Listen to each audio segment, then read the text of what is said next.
1948 का समय था। सेमारंग का एक छोटा सा गांव। यहाँ परंपरा और विश्वास गहराई से जमे हुए थे।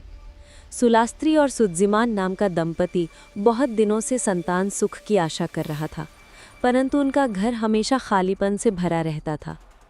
सुलास्त्री बहुत दुखी। सुद्जिमान, क्यों हम दोनों को संतान नहीं मिल रही? मैंने हर उपाय कर लिया पर कुछ नहीं हुआ। सुद्जिमान आश्वस्त स्वर में, सुलास्त्री धीरज रखो, भगवान समय पर सब ठीक करेंगे। परंतु सुलास्त्री के मन में दिन ब दिन बेचैनी बढ़ती गई। तब एक दिन उसने जंगल के गहरे कोने में एक रहस्यमय तांत्रिक से मुलाकात की। तांत्रिक, गहरा स्वर, मैं तुम्हारी तमन्ना पूरी कर सकता हूँ, लेकिन एक कड़वी कीमत चुकानी होगी। एक जुड़वां बेटियां होंगी, पर उनमें से एक में छुपा होगा एक भयंकर रहस्य। सुलास्त्री की आंखें चमक उठी। वो सहमत हो गई। कुछ महीनों बाद सुलास्त्री को 2 बेटियां कुमाला और सुमाला जन्मी। गांव भर में खुशियां छा गईं। सबने इन मासूम बच्चों को प्यार से गले लगाया। कुमाला आज्ञाकारी और मासूम, सबका प्रिय। सुमाला चुपचाप लेकिन अजीब व्यवहार वाली थी। एक दिन कुमाला बोली, माँ, मैं स्कूल जाकर सबको अपनी नई किताब दिखाऊंगी। सुलास्त्री मुस्कुराई, पर उसकी निगाहें सुमाला पर टिक गई। सुमाला की आंखें अजीब तरह से चमकने लगी। धीरे धीरे गांव में बच्चों की गुमशुदगी की घटनाएं शुरू हो गई। एक एक कर छोटे बच्चे गायब हो रहे थे। गांव वाले चौंक गए। ये कैसे हो सकता है?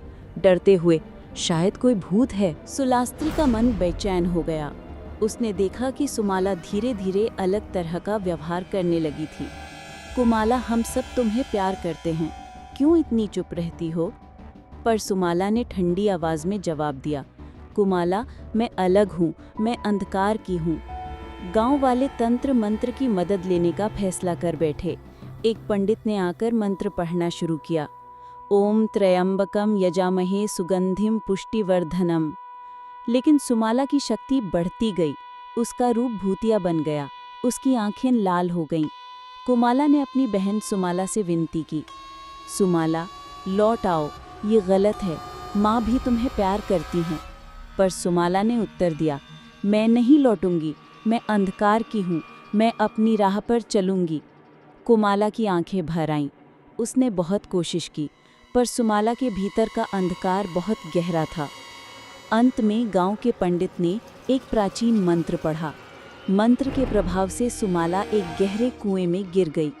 मौत का कुआं। सुमाला की चीखें कुएं के भीतर गूंजने लगीं। सुलास्त्री और कुमाला रोने लगीं। सुलास्त्री विलाप करती हुई, हमेशा के लिए एक खालीपन रह जाएगा। कुमाला आंसू बहाते हुए, बहन, मेरी प्रार्थना है कि तुम्हें शांति मिले।